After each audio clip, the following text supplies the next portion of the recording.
Okay, guys, so we're going to do a little video lesson here. Earlier we were talking about the patterns, the first pullback, second pullback pattern on Cool and also on PRGN. And, we just kind of briefed over it, but it is actually really important stuff. And it's something that we talk about in depth in the trading course, but just, let's do a little video lesson on this pattern because it is a really solid setup. So, Cool.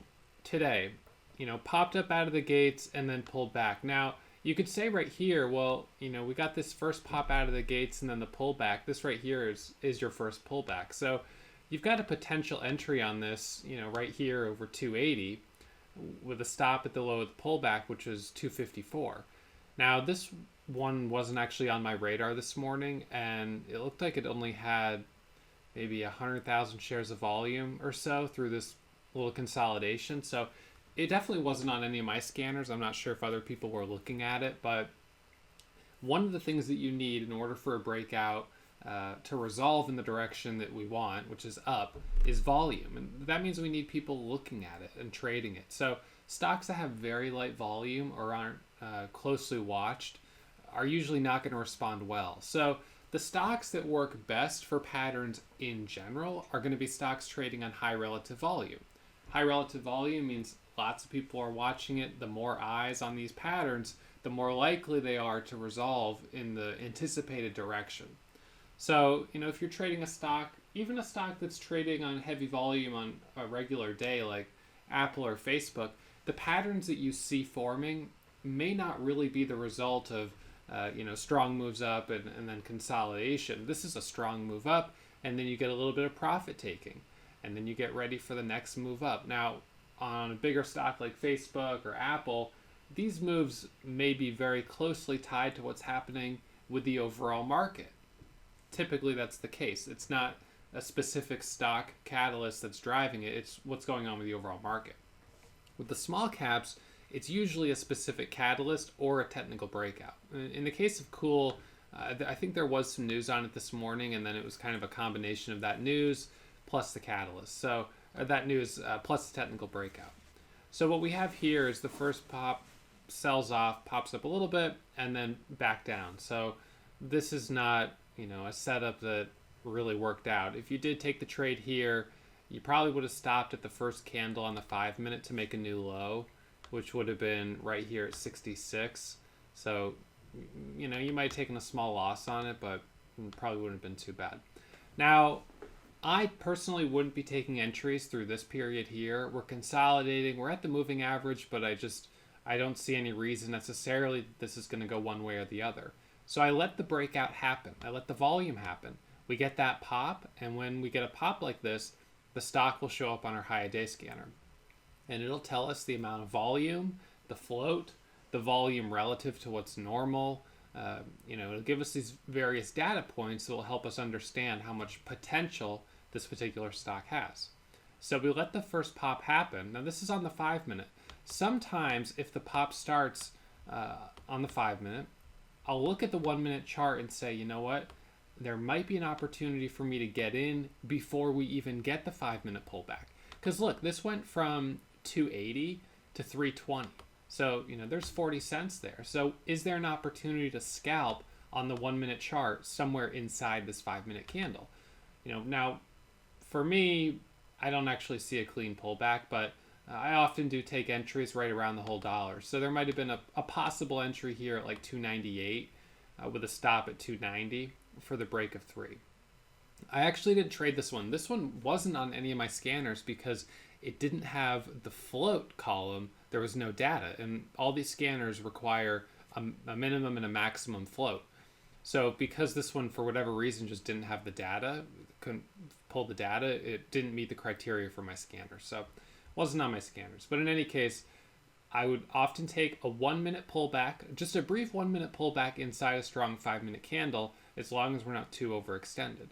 And now here, you get the move up towards 320, and then you're starting to get this sideways consolidation, returning back towards this moving average right here. This is the 20 exponential moving average.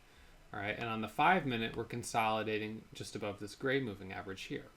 So where's the entry? Well, we look for the flagpole, right? This is the strong move up, and then 1 candle, 2 candles, 3 candles of sideways consolidation, and then our entry is going to be the first 5-minute candle to make a new high. So the high of this green candle is 314. That means as soon as we break over 314, we've got our entry. And you can see here on the 1 minute that there was some consolidation of 1 tap, 2 taps at 314. So we dip back down, come back up, and look at the volume that follows. So that tells you other traders were watching that pattern, right? The reason there's volume is because other people bought or shorts covered. They saw this as a breakout and they got in or got out.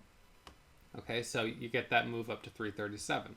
So right here, that's that candle there up to 337. Now in this case, I probably would have sold at least half of my position from 314 up to 337, adjust my stop to break even.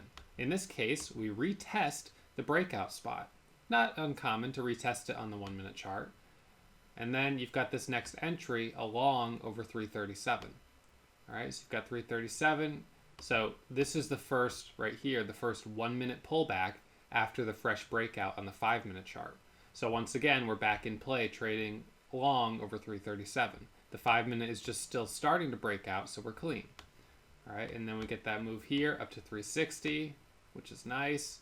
370, a little bit of a dip back down, retesting the breakout spot. Again, not uncommon. Then a little bit of a grind sideways. All right, so we've got the first pullback there. The second move went up to a high of 370, and then we pulled back. And then the high of that last candle was 354. All right, so we watch this sideways consolidation here, and we're waiting for the first 5 minute candle to make a new high. Now you can see here, you get that pullback, the consolidation at the moving average, then the first candle to break over the high here. The high was 57, so the high here was 54. So we actually broke the high right here. Did like a little bit of a false break. We went up to 54, and then we actually dropped back down to 37. That's kind of like a little bit of a scary moment, because if you were in on the 5 minute chart, you definitely would have been down there for a second. Stop.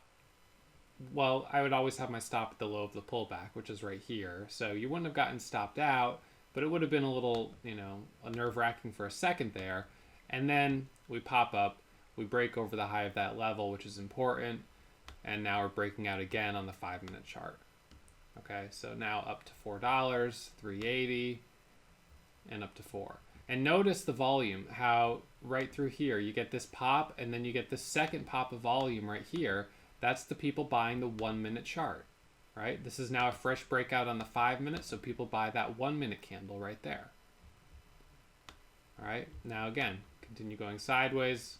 Now we're consolidating just sort of at the $4 spot, and then we get the break over $4, which people love to trade. The problem with that entry is that we didn't actually have a very good pullback on the 5 minute. We didn't pull back to the moving average here. We didn't pull back for several candles. We just sort of went sideways and then popped up. Okay, so we popped up, and then we sort of are doing this grinding action. Now, this is where I start to get a little nervous, because we're not seeing the clean, push, sideways consolidation, and then push, sideways consolidation. We're seeing this push and then just sort of grinding a little bit higher. All right, now we have the first pullback, the second pullback. Now the third pullback isn't really forming because we're just sort of grinding higher, and that for me is a potential red flag and an exit indicator. All right, exiting in the 310s, 410s, 420s. High was 420.25. And we saw something very similar yesterday with GBSN, but we'll stay on this one for right now. All right, so we sort of try to retest, and you see the volume is still increasing, but even with this peak volume, we have a doji at the top, this candle of indecision, right? The topping tail, and it comes back down. And then as soon as we break below and close below this blue line, this is like lights out right here. All right, now this is a possible short below the whole dollar, $4, with a stop at 410. I always keep tight stops when I short whole dollars. And this one's good because we're breaking below this 20 moving average. The first time we've actually broken below it since all the way back here. And it'll be the first time we close below it. And now your new stop is just above the moving average. So look what happens. You come over here and you start tapping that moving average and down, and tapping it and down, and we go all the way down to 370 before we start to get back up above it. All right, so that right in there presented a decent little short on the pullback. But what's important to recognize is that you have two really good entry opportunities here, the first pullback and the second pullback, right? And obviously these are good 5-minute setups that do need to correlate with clean 1-minute setups. So the clean 1-minute setup being, being right here, right in this area, right in that area, and then again, right in this area here. And then this is your possible 1-minute scalp over the whole $1.04, but now we're starting to get a little too extended. So, you want to understand what is a risky setup and what is a high probability setup. So you might think, well, this is just one chart. How often do we see this happen? We see it happen all the time. So let's look at PRGN. This has a very similar chart today. Okay, look at this. We get this spike up out of the gates. We may not know what caused the move from $1.10 up to $1.60, right? And there's certainly potential to scalp the 1-minute chart inside of that move. All right, so let's start with the 1-minute chart. So the 1-minute chart, this thing's spiking up and it's on our scanners. Is there an entry somewhere in here? In this case, you had a possible entry over the $0.50, 150, and we went up to a high of 163, and then we dipped back down. All right, I actually jumped in this at 150 for that $0.50 break.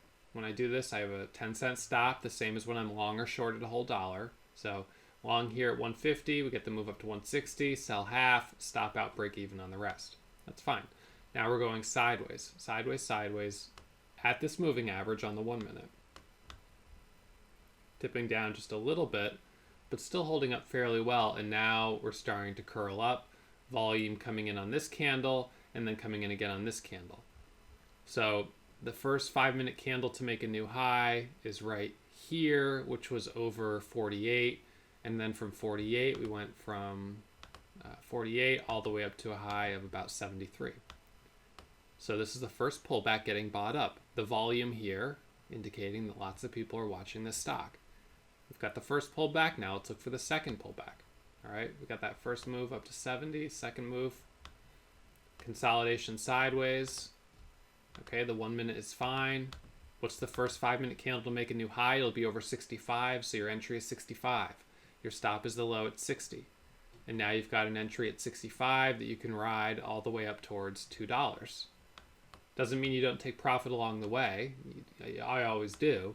But this is a really good 5-minute setup. The first pullback, the second pullback, and now what's happening up here along the third? We're getting a little too extended off of our moving average.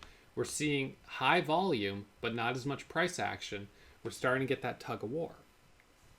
All right, and then that tug of war is what oftentimes, for a strong momentum stock, ends up marking the top. And then we get that move back down. This pattern is so similar. All right, we can look at a couple others. These are excerpts from the trading course, my 515-page PDF, PowerPoint. Okay, the first move up, sideways consolidation, first pullback, second pullback, a little bit of a momentary, and then this rolls over here. So this is what we look for, and we find this setup using our scanners. The stock's hitting new highs. We'll trade it on the 1-minute going up, then we wait for the first pullback, usually for the second entry. Second entry here, and then third entry, the last trade will be through here, and a possible scalp over the whole dollar or the $0.50 if we happen to be at this area. All right, so this one is AVEO. Let's see.